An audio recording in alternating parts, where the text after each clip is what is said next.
Good morning, everyone. Welcome to our social science class. In our last class, what we have studied about the uses of maps and some features of the map. What are the features of the map and how do we study a map with the help? What are the features with the help from which we can study a map? Okay, so we have gone through the directions. We have studied about the directions, and we also saw the video animated video of direction. Okay, directions, there are four directions: north, south, east and west, and four cardinal directions. Okay, that is sub directions. Between two direction um,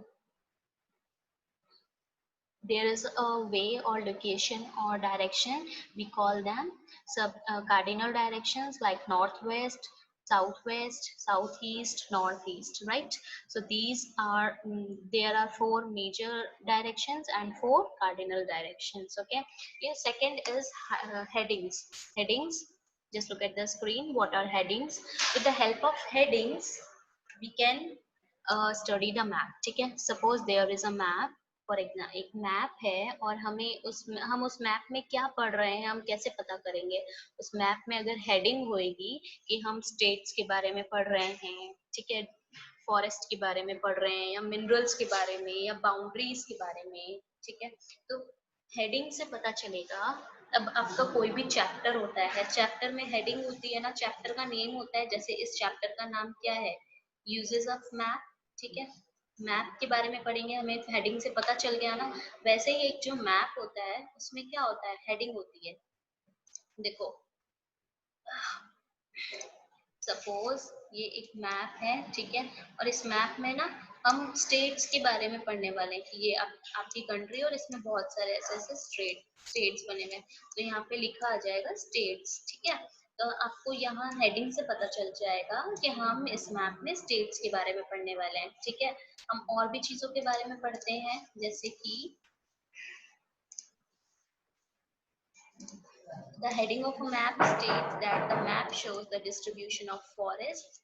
कि map में क्या show कर रहा है कि forest का distribution कैसे है, कि कौन सा कहाँ पे फॉरेस्ट है, कौन सा फॉरेस्ट कौन सी लोकेशन पे है। मिनरल्स, अब आप बोलोगे ये मिनरल्स क्या है ma'am? Just first of all listen to the pronunciation of the mineral. Yes, minerals. Minerals are the natural substance in the earth. For example, coal, salt, gold और diamonds. जैसे salt हो गया, coal हो गया, ठीक है, gold हो गए, ये क्या है? ये आपके minerals हैं। Boundaries and so on etcetera etcetera. तो हेडिंग जो है बहुत इंपॉर्टेंट फीचर होता है मैप का, जो हमें मैप की स्टडी करने में हेल्प करता है, ठीक है। उसके बाद directions, I already told you. Directions एक मैप में क्या है? डायरेक्शंस मोस्टली जो मैप बना होता है वो किस डायरेक्शन के उस पे बना हुआ होता है? नॉर्थ डायरेक्शन की हेल्प से बना हुआ होता है। तो डायरेक्शन हेल्प करता है हमें फाइंड आउट करने में लोकेशन। और हम किसी भी डायरेक्शन को कैसे फाइंड आउट कर सकते हैं? एक डिवाइस की हेल्प से। उस डिवाइस का नाम होता है compass. Okay, now your next important feature, और how do we study a map? एक इम्पॉर्टेंट फीचर क्या है? Scale. With the help of the scale, we can study map. Now, what is a scale? A map, which is a drawing of a part or the whole of the earth. You already know what is a map. Map क्या है? अर्थ की drawing होती है, या फिर किसी भी एक लोकेशन की ड्राइंग होती है, छोटी ड्राइंग होती है, उसको हम मैप बोलते हैं। Is much smaller than the real place, you know, बहुत ही छोटी होती है। अब सपोज मैं आपको, मुझे क्या है, आपके कॉलोनी का लोकेशन बनाना है, तो मैंने क्या किया, ये एक आप सपोज आपकी ये लोकेशन है, यहाँ पे आपका घर है, यहाँ पे एक और घर है, ठीक है, यहाँ पे आपकी एक स्कूल है, यहाँ पे टेम्पल है, ठीक है, फिर यहाँ पे आपकी एक जनरल स्टोर है। तो यहाँ पे भी बहुत सारे ऐसे घर बने हुए हैं, यहाँ पे हॉस्पिटल है, तो ये क्या है, ठीक है, ये सपोज मैंने एक छोटा सा ऐसे ही आपका घर के आसपास की लोकेलिटी का मैंने मैप बनाया। तो क्या सच में आपका मैप, आपका घर जो इतना छोटा सा है और आपकी लोकेलिटी इतनी छोटी सी है? नहीं ना। तो एक मैप में भी हम क्या करते हैं, मैप में चीजें जो रियल से बहुत ज्यादा क्या होती है, साइज में छोटी होती है, ठीक है, स्मॉल होती है। Drawing something smaller than the real size but keeping it exactly in the same shape is called drawing to scale. पर हम उसको जब सेम स्केल में मतलब सेम शेप में लाने के लिए हम क्या करते हैं, अब सपोज आपका जो घर है उसकी शेप कि उस वो कितना, वो आपका सपोज 100 मीटर्स में बना हुआ है, ठीक है, 100 मीटर्स में आपका घर बना हुआ है। और मुझे अब आपको बताना है कि आपका घर 100 मीटर्स में बना हुआ है, तो मैं उसके लिए क्या करूंगी, उस सेम शेप में हमें उस छोटे से मैप में, छोटी सी ड्राइंग में हमें पता चल जाए कि आपका घर 100 मीटर्स में बना हुआ है। तो इसके लिए मैं क्या यूज करूंगी, स्केल यूज करूंगी।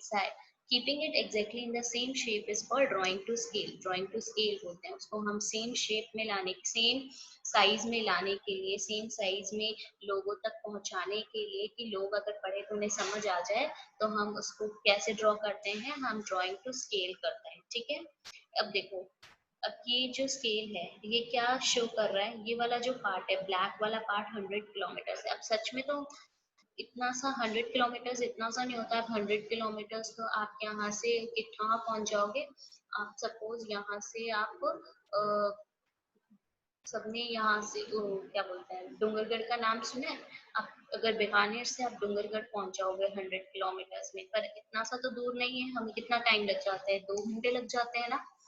तो स्केल में कोई भी बड़ी जगह को, बड़े स्पेस को हम छोटा सा करके बता देते हैं। तो दिस मतलब अब हमने बोल दिया कि ये इतना सा जो एरिया है वो 100 किलोमीटर आप इमेजिन कर लो, ठीक है। ये सारे क्या है, किलोमीटर्स में। जब हम स्केल को क्या करते हैं, जब हम एक लार्ज पार्ट को छोटे से पार्ट में एक कन्वर्ट करके बताते हैं, उसको हम स्केल बोलते हैं। सम मैप्स आर लार्ज स्केल, ठीक है, कुछ मैप्स जो होते हैं लार्ज स्केल के होते हैं। अब मैप्स जो स्केल्स होते हैं वो भी 2 पार्ट्स होते हैं, लार्ज स्केल मैप्स हैं, small scale maps. Large scale maps क्या होते हैं, large scale map show a lot of details about a small area। large scale map एक छोटी सी एरिया के बारे में बहुत सारी डिटेल्स बताती है, ठीक है। फॉर एग्जांपल आपके घर के आसपास के लोकेलिटी, ठीक है। अब लार्ज स्केल मैप है तो आपके घर के आसपास, अब आपकी लोकेलिटी में कितने घर हैं, ठीक है, कितने जनरल स्टोर हैं, कहाँ पे मंदिर है, कहाँ पे स्कूल है, सारी चीजें वो आपके लार्ज स्केल मैप में ना छोटे छोटे करके सब अच्छे से बता देते हैं।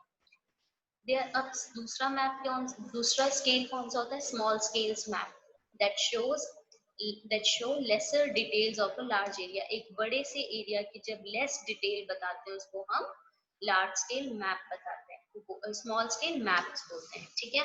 For examples, a map of a residential colony is a large scale map। जब एक रेसिडेंशियल कॉलोनी मतलब, रेसिडेंशियल मतलब जहाँ पे लोग रहते हैं, ठीक है, वो उस लोकेलिटी को हम, उस कॉलोनी को हम जहाँ पे लोग रहते हैं उसको हम रेसिडेंशियल बोलते हैं, ठीक है। एक अगर कॉलोनी का मैप है उसको हम क्या बोलेंगे, लार्ज स्केल मैप। और एक by a map of a country small scale map. एक अगर हम कंट्री का मैप देखेंगे, ठीक है, आपने सबने इंडिया का मैप देखा होगा, तो उसमें क्या इंडिया की हर एक जगह के बारे में बहुत अच्छी तरीके से बताते हैं क्या, नहीं ना, हम स्टेट देखते हैं या फिर नदियां देखते हैं या फिर उसमें से इम्पोर्टेंट की हर एक स्टेट की कैपिटल क्या है वो पता चल जाता है, हमें बहुत सारी डिटेल्स नहीं पता होती, ठीक है। अब राजस्थान है तो उसमें हम राजस्थान में जयपुर देख लेंगे और 5-6 इम्पोर्टेंट जो आपके डिस्ट्रिक्ट्स हैं या सिटीज हैं हम वो देख लेते हैं। बट हम उसके बारे में ये तो नहीं देखेंगे, बीकानेर, बीकानेर में आप देखो कि हल्दीराम्स भी है और आपका ये क्या बोलते हैं, लालगढ़ पैलेस भी है। ये सारी चीजें तो हमें नहीं बताते ना एक कंट्री के मैप में, ये हम रेसिडेंट, ये लार्ज स्केल मैप में हमें पता चल सकता है, बट स्मॉल स्केल में नहीं पता चलता, ठीक है। नाउ देखो, large scale maps, first of all listen to the pronunciation of the large scale map, okay. A large scale map shows a smaller area in great detail. Suppose this is a locality, look at the screen, this is the locality, ठीक है। ये Houston, ये एक America की जगह का आपका map दिखा रहा है लोकेलिटी का। It shows details of cities, ठीक है। एक इसमें हॉस्टन है, उसमें सिटीज कौन कौन सी है, कौन से सिटीज हैं, विलेजेस हैं, टाउन्स हैं, ठीक है। ये सारी चीजें क्या है लार्ज स्केल मैप में, क्योंकि इसमें जो ये जो मैप है इसमें कैसे दिखा रहे हैं, एक एक एरिया को बहुत डिटेल में बता रहे हैं, समझा रहे हैं, ठीक है। Now small scale map, listen to the pronunciation of the small scale map. Small scale map. अब देखो ये वर्ल्ड का आपका मैप है, ठीक है। और वर्ल्ड में कितनी कंट्रीज है, बस उसमें इस मैप में हमें वही बताया ना, ये डिटेल तो नहीं बताया कि इंडिया में 28 स्टेट्स हैं, ठीक है, 8 यूनियन टेरिटरीज हैं, ये तो नहीं बताया है ना। फिर उसमें कि हर एक स्टेट की कैपिटल भी नहीं बताई है। तो ये क्या है, ये स्मॉल स्केल मैप है जिसमें हम हमें थोड़ी सी डिटेल्स मिलती है, स्मॉल डिटेल्स मिलती है। बट लार्ज स्केल मैप में हमें बहुत सारी डिटेल्स मिलती है। Okay, I hope this is clear. Now next, symbols and colours. Different colors and symbols are used to show different features such as mountains. सबको पता है mountains क्या होता है? Rivers, cities, ports, borders and so on a map. हम different different colors को, symbols को use करते हैं क्या शो करने के लिए? जैसे कि फीचर्स, अर्थ के जो फीचर्स होते हैं उनको शो करने के लिए। जैसे माउंटेन्स पर देखते हैं माउंटेन होता है क्या है। पहले सुनो, listen to the pronunciation of a mountain. Mountain, ठीक है। A mountain is an elevated surface in the form of a peak. ये देखो सबने मूवीज में भी देखा होगा, ये पिक्चर भी आप देख रहे हो, ये क्या है, ये माउंटेन की पिक्चर है, ठीक है। जब हम माउंटेन्स को, रिवर्स को, सिटीज को, पोर्ट्स को, बॉर्डर्स को, ट्रीज को, एक्सेट्रा एक्सेट्रा बहुत सारी चीजों को डिफरेंट डिफरेंट कलर्स के थ्रू, डिफरेंट डिफरेंट सिंबल्स के थ्रू शो करते हैं, दिखाते हैं, उसको हम क्या बोलते हैं, symbols and colors. Cartographers. Now, who is a cartographer? Cartographer is a person who makes map. जो मैप बनाता है उस पर्सन को हम कार्टोग्राफर बोलते हैं। Cartographers use symbols or colors on maps to give plenty of information in a small space. तो आप सबको पता है मैप तो बहुत छोटा सा होता है, तो कार्टोग्राफर क्या करता है, कार्टोग्राफर सिंबल्स का यूज करता है, कलर्स का यूज करता है मैप में, जिससे कि हमें बहुत सारी, प्लेंटी मतलब बहुत सारी, ठीक है, सो मच, बहुत सारी इंफॉर्मेशन मिले किसी भी स्मॉल स्पेस के बारे में, ठीक है। एक स्मॉल स्पेस में हमें किसी भी लोकेशन की, किसी भी मैप की बहुत सारी इंफॉर्मेशन मिले। Symbols are drawn like the objects they represent. जैसे कि अगर हमें ये बताना है कि बारिश हो रही है, ठीक है, कहाँ पे बारिश होगी, तो हम ये सिंबल, क्लाउड का सिंबल यूज करते हैं ना, the symbol of a cloud with water drops represent rainfalls. अब आपको देख के पता चल जाएगा ना कि मतलब यहाँ पे बारिश होने वाली है या बारिश है, तो ये क्या है, सिंबल है, ठीक है। अब जैसे कि सन है, अब सन बना दिया आपने छोटा सा, ठीक है। The symbol of the sun peeking out of the clouds represent a partially cloudy day. अब साथ में क्लाउड भी है, तो आपको पता चल जाएगा ना कि अच्छा क्लाउडी डे है आज।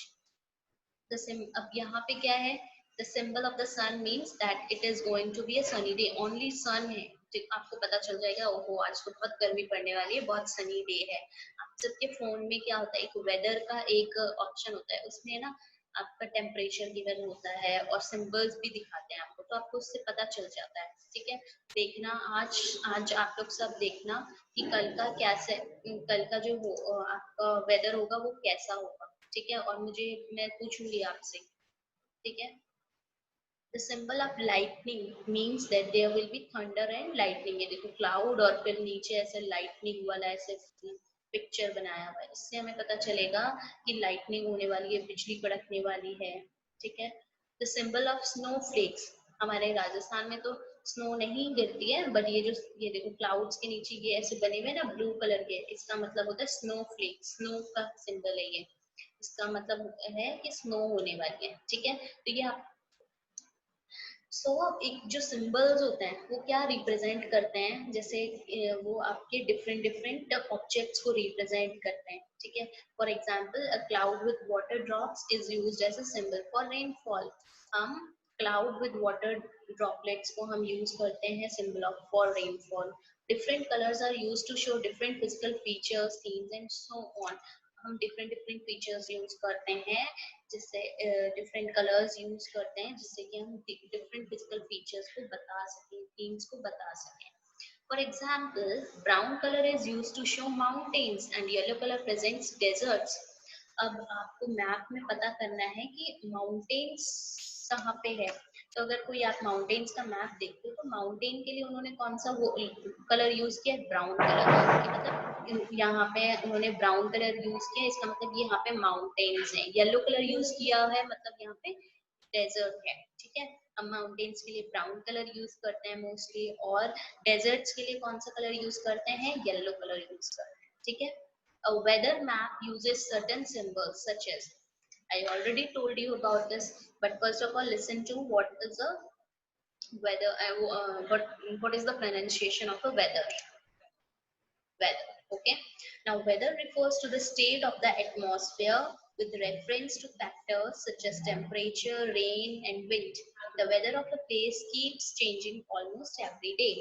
वेदर्स क्या होता है कि हमारा एटमॉस्फेयर कैसा रहेगा, हमारा टेम्परेचर मतलब कितनी गर्मी पड़ने वाली है, कितनी सर्दी पड़ने वाली है, आज आज बारिश होने वाली है कि नहीं है, आज तूफान आएगा, आंधी आएगी. ये सारी चीजें हमें वेदर से पता चल जाती है. और अभी मैंने आपको बताया जैसे कि देखो सनी डे मतलब कि गर्मी होने वाली है, क्लाउडी सन के साथ क्लाउड मतलब कि थोड़ा सा क्लाउडी होने वाला है, मतलब ठीक ठीक रहेगा. बहुत ज्यादा क्लाउडी रहने वाला है, यहाँ पे ओनली क्लाउडी रहने वाला है, बारिश होने वाली है. ठीक है, स्नो फ्लेक्स होने वाले हैं. ये सारे क्या है, डिफरेंट डिफरेंट सिंबल्स यूज किए हुए हैं हमें वेदर जानने के लिए. अब आप सबको मैंने बोला ना आपका होमवर्क क्या है, आपको आप सबके पास मोस्टली स्मार्टफोन अवेलेबल है. ठीक है, तो क्या करोगे आप अपने फादर को या मदर की हेल्प से उनको बोलना है कि हमें आज का वेदर दिखाएं और कल का वेदर दिखना. और मैं आपसे पूछूंगी कि कैसा वेदर है, आपको सिंबल देख के पता करना है कि कैसा वेदर है. ठीक है, अब अपने बुक्स की हेल्प से पता कर सकते हो कि कौन से सिंबल का मीनिंग क्या है. कि सपोज अगर सन और क्लाउड गिवन है तो इसका मतलब क्या है, थोड़ा सा पार्शली क्लाउडी डे रहने वाला है. So you all will tell me. So this is your homework, right? Now, everyone, thank you for joining the class. Take care of yourself.